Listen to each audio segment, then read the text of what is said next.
இன்று அவருடைய சத்தம். எழுதியவர் சகோதரர் சகரியா புனன் அவர்கள்.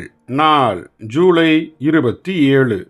யாவரோடும் ஒப்புரவாகிட சுயத்தின் வலிமை சாக வேண்டும். நம்மை பொறுத்தவரையில் நாம் யாவரோடும் சமாதானமாயிருக்கவே நாட வேண்டும்.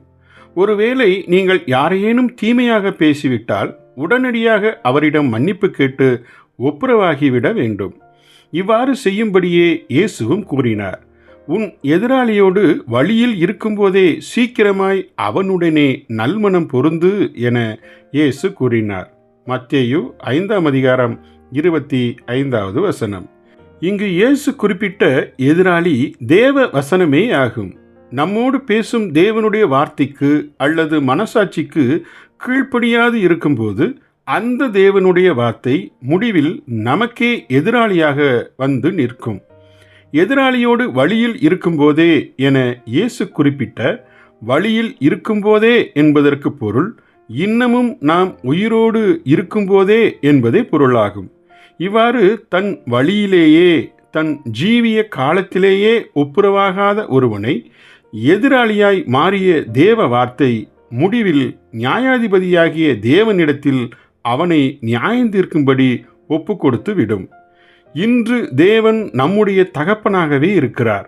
ஆனால் இயேசுவின் வார்த்தைகளை மிகுந்த ஜாக்கிரதையாக கைக்கொள்ளாத ஒருவனுக்கு இந்த அன்புள்ள தகப்பன் ஒரு நாளில் நியாயந்தீர்க்கும் நியாயாதிபதியாக வந்து நியாய தண்டனை வழங்குவார்.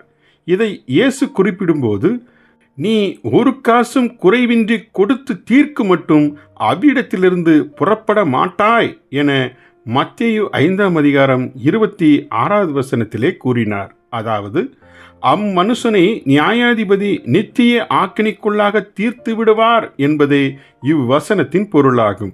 எனவே இருதயத்தில் கோபம் கொள்ளும் இவ்விஷயத்தை நாம் யாவரும் மிகவும் சீரியஸாக எடுத்துக்கொள்வோமாக. இவ்வசனத்திற்கு அப்படியே கீழ்ப்படிந்து தன் இருதயத்தில் நிதானம் இழந்து கோபப்படாமல் இருக்க வாஞ்சிக்கும் ஒருவன் தன் வலிமையான சுயத்திற்கு கண்டிப்பாய் மறித்திட வேண்டும். ஜெபிப்போமா. எங்கள் அன்பின் தந்தையே, விரைந்து கோபமடைந்த நாங்கள் வழியில் இருக்கும்போது விரைந்து ஒப்புரவாகி எங்கள் சுயத்திற்கு மறித்திட கிருபை செய்தருளும். இயேசுவின் நாமத்தில் ஆமேன்.